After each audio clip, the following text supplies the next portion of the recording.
जब सिस्टम में गंदगी का अंबार लग जाता है, सड़न पैदा हो जाती है, तो अंधेरी रातों में सुनसान राहों पर एक मसीहा निकलता है जिसे लोग शहंशाह नहीं कॉकरोच कहते हैं। ये कॉकरोच कहीं भी निकल सकता है, चलती रेल, गंदे किचन में या फिर सरकारी दफ्तर के उस बंद कमरे में जहां फाइलें सड़ रही हैं। लेकिन सावधान हो जाइए, क्योंकि ये कॉकरोच सिर्फ आपके घरों की गंदगी तक सीमित नहीं है।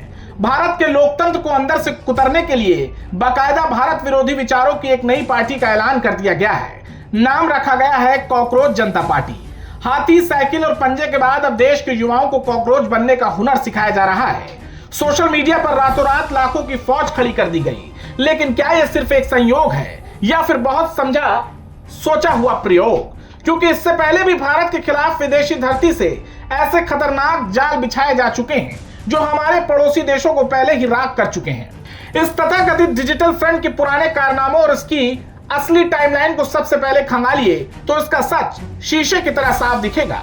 ये वही लोग हैं जो पश्चिम बंगाल के चुनावों के दौरान सरेआम हो रही हिंसा पर तो पूरी तरह मौन थे, लेकिन जब वहां शांति व्यवस्था बनाए रखने के लिए केंद्रीय सुरक्षा बलों की तैनाती की गई तो उसे इलेक्शन हैक करने की सरकारी साजिश बताने लगे।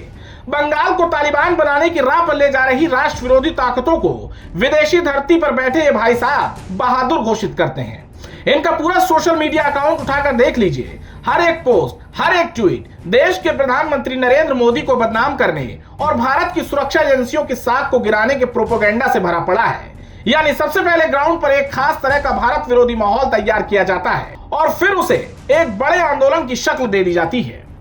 भारत विरोधी इस पूरी क्रोनोलॉजी को बहुत ध्यान से समझिए। पहले अफगानिस्तान में बंदूक के दम पर कब्जा हुआ, फिर श्रीलंका में युवाओं की भीड़ ने राष्ट्रपति भवन को तहस नहस किया और अभी कुछ ही समय पहले बांग्लादेश में छात्रों और युवाओं को भड़काकर लोकतांत्रिक सरकार का तख्ता पलट करा दिया गया।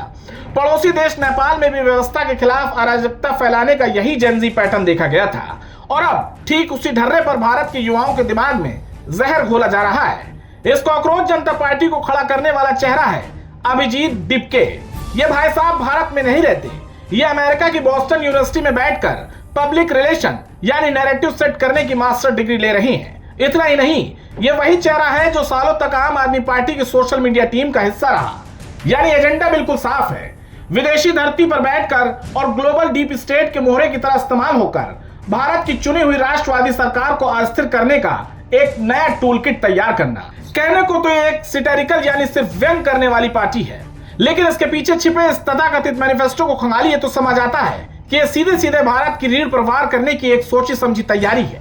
क्योंकि जो ताकतें कल तक देश की अदालतों की दुहाई देती थी, वही आज सर्वोच्च न्यायपालिका पर सरेआम कीचड़ उछाल रही है।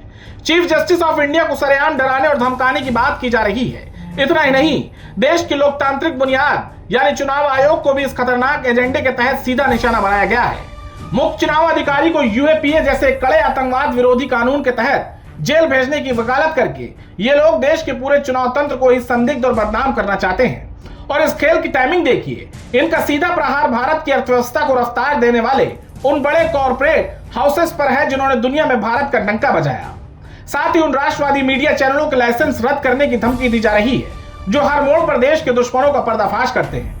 एक तरफ हमारा देश आज वैश्विक मंच पर एक महाशक्ति बनकर उभर रहा है, दुनिया भारत का लोहा मान रही है, और दूसरी तरफ ये विदेशी ताकतें हमारे देश के होनहार युवाओं को आलसी, बेरोजगार और सोशल मीडिया पर सिर्फ भड़ास निकालने वाला बनाने की योग्यता सिखा रहे हैं। युवाओं के दिमाग में लगातार ये आत्मघाती पट्टी पड़ाई जा रही है कि अपनी ही चुनी गई व्यवस्था से अपना भरोसा पूरी तरह खो दो।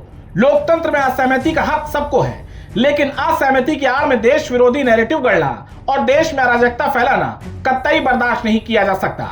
कॉकरोच बनने को एक तमगा बताना और युवाओं को हालात के आगे घुटने टेकने को ज्ञान देने वाले सोशल मीडिया के इन आस्तीन के सांपों को अब देश को पहचानना ही होगा।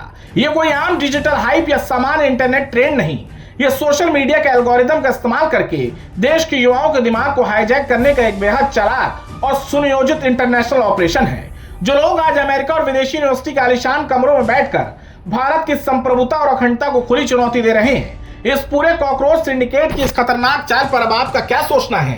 क्या वक्त आ गया है जब देश के नौजवानों को ऐसे भड़काऊ, जहरीले और भारत विरोधी टूलकिट से पूरी तरह सावधान हो जाना चाहिए?